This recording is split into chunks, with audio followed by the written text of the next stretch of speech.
welcome to my review. Now, sadly my book keeps crumbling, obviously, as you've seen, but I've got myself a folder now where I'm going to put in my review book number 3.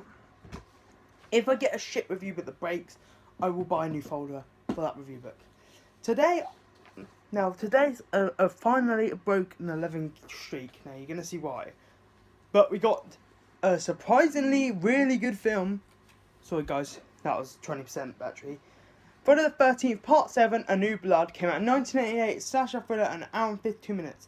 I'm just going to get in there. This is the first film that did not, of the whole Friday the 13th franchise, that has a 2-year gap.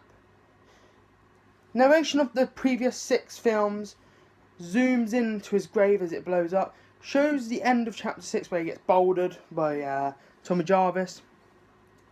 We see a new title card, it's light coming out through his mask, Jason's mask, then it cracks into the title card.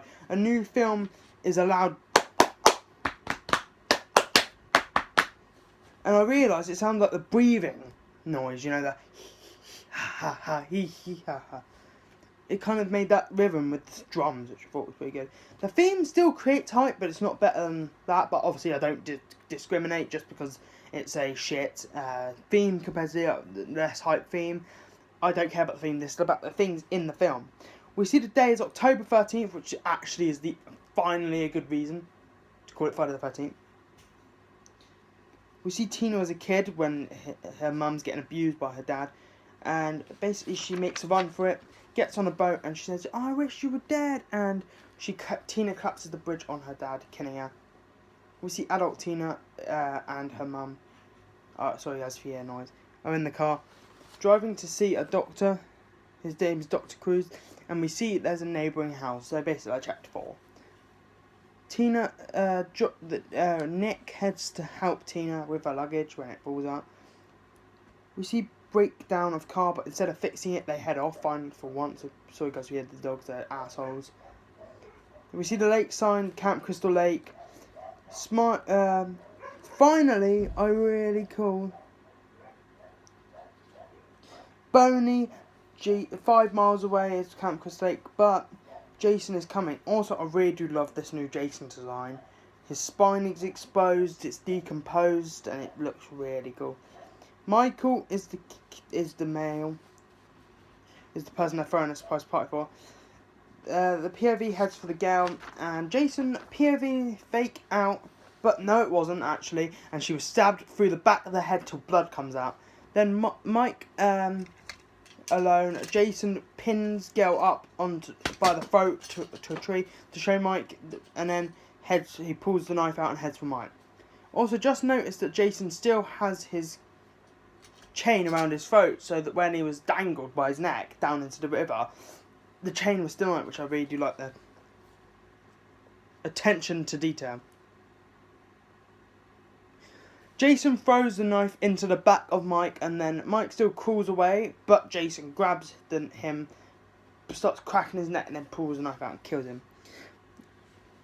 We meet all the people that are going to die, obviously. We see campers, male and female, macheted. We see these campers, and I put machete obtained because obviously you know that in every film there's always where Jason always gets his machete. Jason then gets the machete when he snaps the neck of... he stabs the male and then snaps his neck. Jason then heads for the girl, and we got one of the most famous kills, even more famous than the throat stab from Kevin Bacon. But he grabs her, she slashed the tent, but she hides in the sleeping bag. But he grabs the sleeping bag, but she was going to do another kill, I don't know what it was. But she started moving too much, so she just slammed her against a tree into one time, killing her. You know, this film was really good. Nick and Tina are hanging out, throwing stones at the lake, but then the POV starts again, but it's his friend this time. Nick explores and sees her, but stops before he confronts her. We see the nerd putting on makeup as Jason pulls body out of the lake. We don't know who this was. I believe this was Dan, which is the character she calls for. Nick knows it was Alyssa in the woods. Jason approaches window as teens have sex.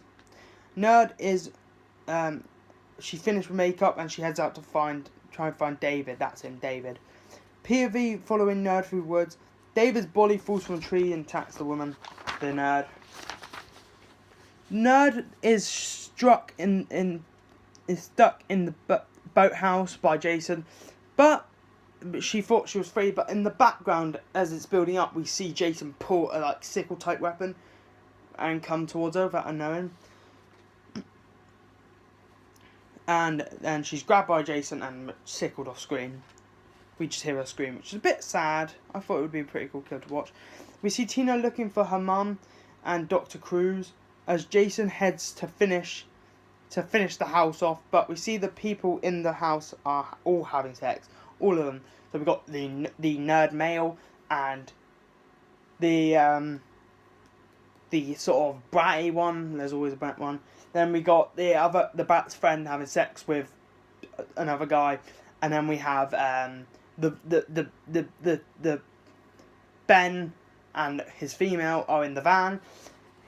Ben gets killed when his head is completely crushed. So he grabs one end like that, grabs it like that, and grabs the other end and just completely condenses his head when he's struggling. And then the female gets killed when BAM! In the eye with a party thing, and it makes a really funny noise when it hits. Then Eddie is rejected and he heads off. But he's like, "Oh, you changed your mind." Jason then cuts apart and their sexual couple, but they continue. Then we see POV approaches Eddie and he's like, "You finally changed your mind?" But he stabbed him with a machete because no, he didn't. It's just Jason. Let's get to 6. We see another teen walk around. I skipped this so I can get the review there. Not because it was shit, but because I need to keep the review a bit mildly short. We see Jason and Tina stand off, and Tina uses her telekinetic powers properly, and she electrocutes a muddy puddle, killing Jason. Jason's alive. Then we get a Jason versus Tina and Nick. Just a chase scene. The first one where a male has actually hit a final run. Yeah, you guys find Tommy dead. Yeah, but this is the first time that a guy that was camping. You know, the run sign that I knew he was going to survive is because he hasn't had sex. If you have sex in Friday the 13th, you are willing to die at this point. Then we see the end. They burn the house down and they run to escape. They escape exploding house. The end.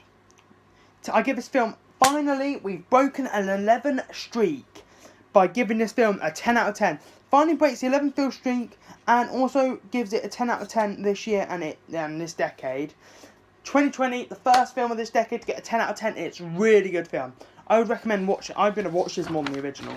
I really enjoyed this film. I thought it was going to be shit. I was actually off-put how good it was. This is going to be a doubler today. So that, if you don't know what a doubler is, it means basically I'm going to review 2 movies instead of doing the game video.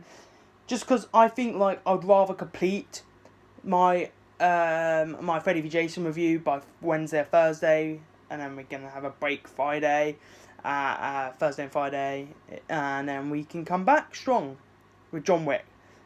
Yeah, that's the next series, by the way. But bye bye. So I'll watch Nightmare on Elm Street, clip notes, review it. Bye bye.